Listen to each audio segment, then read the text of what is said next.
এখানে লেখা আছে শ্রী শ্রী শ্যামা সুন্দরী কালী মাতার ইতিকথা, বিশ্বজিৎ নাথ। আর এখান থেকে আরেকটু নিচে লেখা আছে খাসবাটি অঞ্চলের ঘোষপাড়া রোডের ওপর শ্যামা সুন্দরী তলায় হলো শ্রী শ্রী শ্যামা সুন্দরী কালী মন্দিরের অবস্থান। মন্দিরের দক্ষিণ দিকে সামান্য দূরে বন্দ্যোপাধ্যায় পরিবারের বসতবাড়ি। বর্তমানে তাদেরই পারিবারিক দেবতা হিসাবে শ্রী শ্রী শ্যামা সুন্দরী কালী মাতা পূজিত হচ্ছেন। আর মন্দিরের দক্ষিণ দিক বলতে এই দিকটাকে বোঝানো হচ্ছে। পরের পেজে এখানে লেখা আছে কোনো এক বিশেষ দিনে আনুমানিক সময়কাল 1820 নাগাদ মন্দিরের চত্বরে বিশাল বেলগাছের তলায় পদ্মাসনে বসে তার নশ্বর দেহ ত্যাগ করেন। তার বয়স ছিল তখন 130 বছর। যার কথা বলা হয়েছে তার নাম অখিঞ্চন ব্রহ্মচারী। আর এই বেলগাছের কথাই বলা হয়েছিল যেখানে তিনি ধ্যান অবস্থায় দেহ ত্যাগ করেন। আমার বইয়ের পেজে যেই মন্দিরের ছবি দেওয়া আছে শ্রী শ্রী শ্যামা সুন্দরী মন্দির, আর আমি এই মুহূর্তে সেখানে দাঁড়িয়ে আছি। এই হলো শ্রী শ্রী শ্যামা সুন্দরী মন্দির। জয় শ্রীকৃষ্ণ বন্ধুরা, the first ride dark Harijan চ্যানেলে তোমাদের সবাইকে আরও একবার স্বাগত জানাচ্ছি। আর আমার নাম সাগর বিশ্বাস। আর এই মুহূর্তে আমি দাঁড়িয়ে আছি, তোমরা সবাই দেখতে পাবে একটুখানি যদি রাস্তাটা এই সাইডটা করে দেখাই।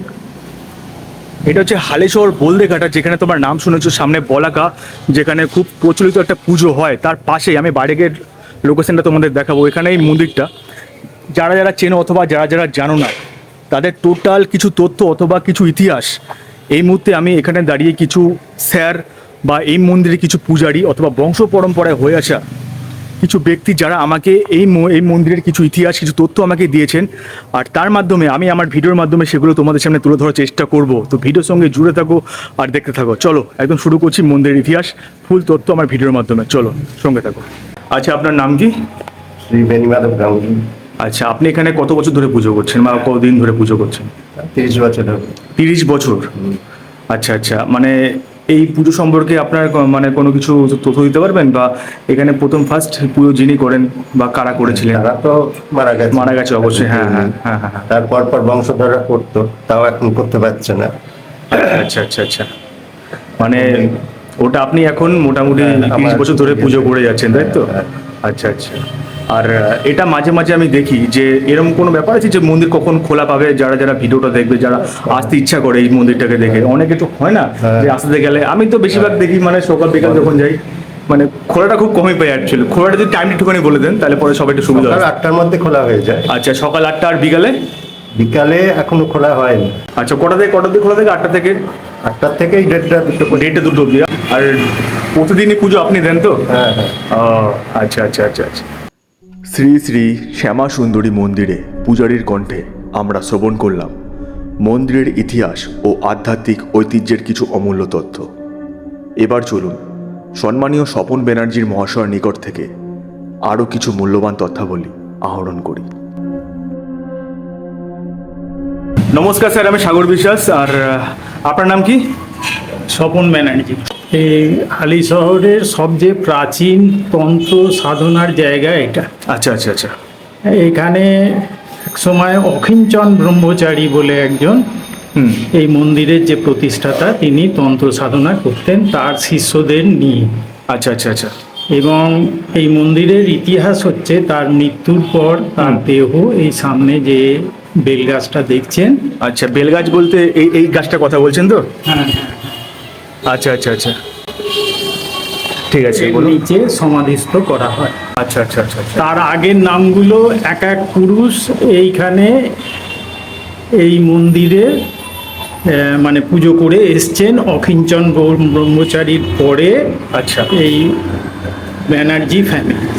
বহু প্রাচীন মায়ের এই মন্দির, অজানা অবিশ্বাস্য কিছু ইতিহাস লুকিয়ে আছে এখানে। শোনা যায় এক চোর কাঁঠাল চুরি করতে গিয়ে গাছে আটকে যাওয়ার ঘটনা, বালিকা রূপে মায়ের আগমন। আলো থাকলেও মা অন্ধকারে থাকতে ভালোবাসেন। নমস্কার দাদা, আমি সাগর বিশ্বাস। আপনার নাম কি আছে? সুমন্ত ব্যানার্জি। সুমন্ত ব্যানার্জি। আচ্ছা, কিছুক্ষণ আগে আমি এখানে স্বপনবাবু আর এই মন্দিরের পূজারী যিনি আছেন ওনাদের সাথে কথা বলে কিছু তথ্য সংগ্রহ করেছি। আর তাছাড়া আমার একটা ইচ্ছে বলতে পারেন, একটা শখ বলতে পারেন, এই সমস্ত পুরনো জিনিসের বিষয়, মানে পুরনো কোনো মন্দির হোক বা কোনো জমিদার বাড়ি বা রাজবাড়ি, এইসব বিষয়ের ওপর আমার একটা বলতে পারেন খিদে, মানে এগুলো এখন কেন আছে আর একসময় কী ছিল। তো এই মন্দিরটা যতবার আমি দেখেছি, দেখুন আমাদের হালেশ্বরের মন্দিরের কথা বলে আমরা কি বুঝি? রামপ্রসাদের ভিটে। রানী রাসমণি ঘাট তো আছে, ওইদিকে দিকে রামপ্রসাদ ঘাটটাও আছে, মোটামুটি সবাই কিন্তু চেনে জানে। কিন্তু যদি মানে এই সমস্ত পুরনো মন্দিরের কথা বলি, হয়তো কিছু সংখ্যক মানুষ জানে, বেশিরভাগ নাও জানতে পারে। তো এটা হচ্ছে আমার কাজ, যেগুলো অজানা, তো সেগুলোই আমি কিছু তথ্য সংগ্রহ করে আমার ভিডিওর মাধ্যমে দেওয়ার চেষ্টা করি পাবলিকলি। তো আপনি যদি এই মন্দির সম্পর্কে কিছু বলতে পারেন, মানে বংশ পরম্পরায় কারা পুজো একসময় করে এসছে বা এখন তারা কোথায় আছে। এই মন্দিরটা 650 বছর পুরনো মন্দির, শ্যামাসুন্দরী মন্দির। এই মন্দিরের ইতিহাস হচ্ছে চৈতন্যদেবের আমল থেকে, আমার কাকু আগেই বলেছেন আমার হ্যাঁ, হ্যাঁ, ব্যাপারটা। হ্যাঁ, হ্যাঁ। আর আমাদের মন্দিরে যিনি প্রতিষ্ঠা করেছেন তার সমাধি আছে বেলগাছের তলায়। আচ্ছা, আর আচ্ছা। আমাদের বংশপরক্রমে পুজো হয়ে আসছে, আমার বাবা জেঠু, তারপরে আমি পুজো করছি, কালী পুজোর দিন পুজো করি এবং আমার পুজোরই পুজো করেন 12 মাস। আচ্ছা, আচ্ছা, আচ্ছা। আর এখানে বলিদান থেকে শুরু করে সব কিছুই হয়, পাঠা বলি পাঠা সবই কালী পুজোর দিন, বাৎসরিক উৎসবটা কালী পুজোর দিনই হয়। আচ্ছা, আচ্ছা। বহুলোকের সমাগম ঘটে এটা মানে প্রতি বছর প্রতি বছর বাৎসরিক পুজো যেটা ওই দিনকে হয়।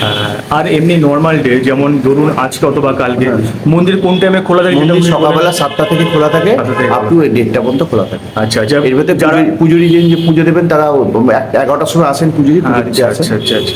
আর সন্ধ্যাবেলায় তো মানে সন্ধ্যেবেলা কোনোদিন খোলা হয়, কোনোদিন খোলা হয়। আচ্ছা, মানে এটা কোনো হ্যাঁ, অবশ্যই খোলা হয়, অবস্থাতে খোলা হয়। দুবেলায় কালী পুজোর যে কোনো মানে হয় না, মানে যে কোনো ওকেশন বলতে পারেন, বা কালী পুজোর কোনো তিথি অনুযায়ী, হ্যাঁ। তো সেই সব টাইমে তো হ্যাঁ, খোলা পাওয়া যাবে। খোলা পাওয়া যাবে। আচ্ছা, আচ্ছা, আচ্ছা। আর যেটা বললেন এটা তো বহুত প্রাচীন একটা মন্দির, বলতে পারেন অনেক পুরনো একটা ইতিহাস হচ্ছে এই মন্দিরের, হালিশহরের। তো অনেক ধন্যবাদ আপনাকে, অনেক অনেক ধন্যবাদ। Thank you so much. শ্রদ্ধেয় স্বপন ব্যানার্জি মহাশয়ের মুখে কিছু অমূল্য তথ্য আমি মনোযোগ দিয়ে নোট করছিলাম। এত প্রাচীন এই মায়ের মন্দিরে প্রবেশ করলে মনে হয় সময় যেন থমকে যায়, আর চারপাশে ভেসে আছে শুদ্ধতার এবং ভক্তির এক অব্যক্ত শক্তি। মন্দিরে আসলে সত্যি মন, প্রাণ ও আত্মার উত্তেজনা স্নান হয়ে শান্তির আবরণে আবদ্ধ হয়। ভক্তরা তাদের অন্তরের ইচ্ছা পূরণের জন্য এখানে আসে। গেটে ঢিল দিয়ে তারা প্রার্থনা করে, তারা বিশ্বাস করেন মায়ের করুণা তাদের হৃদয় ছুঁয়ে যায়। হ্যাঁ স্যার, আপনি যেটা বলছিলেন বিভূতিভূষণ বন্দ্যোপাধ্যায়, যে আমাদের হালিশহরে আপনি পিছনের যে বাড়িগুলোর কথা বলছিলেন, একটুখানি বিষয়টা একটুখানি বলুন বুঝিয়ে। শ্যামাসুন্দরী গলির শেষ প্রান্তে একটি বাড়ি ছিল, ওখানে বিভূতিভূষণ বন্দ্যোপাধ্যায় দীর্ঘদিন ওখানে উনি থাকতেন এবং প্রায় এখানে গঙ্গা স্নানে যেতেন এই শ্যামাসুন্দরী ঘাটে। ওনার সম্ভবত ওনার দেবযান বইটিতে দেবযান, এই মুহূর্তে আমার মনে পড়ছে না, এর বিবরণ আছে। আমি ধন্যবাদ জানাতে চাই সেই সব সম্মানীয় মানুষদের যারা আমাকে প্রাচীন মায়ের মন্দিরের তথ্য সংগ্রহে সাহায্য করেছেন। তাদের মধ্যে রয়েছেন স্বপন ব্যানার্জি মহাশয়, মন্দিরের পূজারী, এই বংশের সুমন্ত ব্যানার্জি মহাশয়, যারা সময় ব্যয় করে কিছু তথ্য সংগ্রহ করেছেন। এখানকার কিছু মহিমা সত্যি অবিস্মরণীয়। এই সেই স্থান যেখানে এক চোর কাঁঠাল চুরি করতে গিয়ে আটকে পড়েছিল। এমন ইতিহাস এবং অলৌকিকতা প্রতিটি পদক্ষেপে মনে করিয়ে দেয় মায়ের উপস্থিতি। এই সেই স্থান যেখানে আজও প্রতি বছর পাঠা বলি দেওয়া হয়। বন্ধুরা, ভিডিও এখানে শেষ করছি, দেখা হচ্ছে অন্য একটা ভিডিওতে। ততক্ষণে বাই, সবাই খুব ভালো থেকো, নিজেকে ভালো রাখো, ফিট রাখো, আর খুব তাড়াতাড়ি নিয়ে আসবো কোনো এক পুরানো জমিদার বাড়ি অথবা কোনো প্রাচীন এক মন্দিরের ইতিহাস আমার ভিডিওর মাধ্যমে।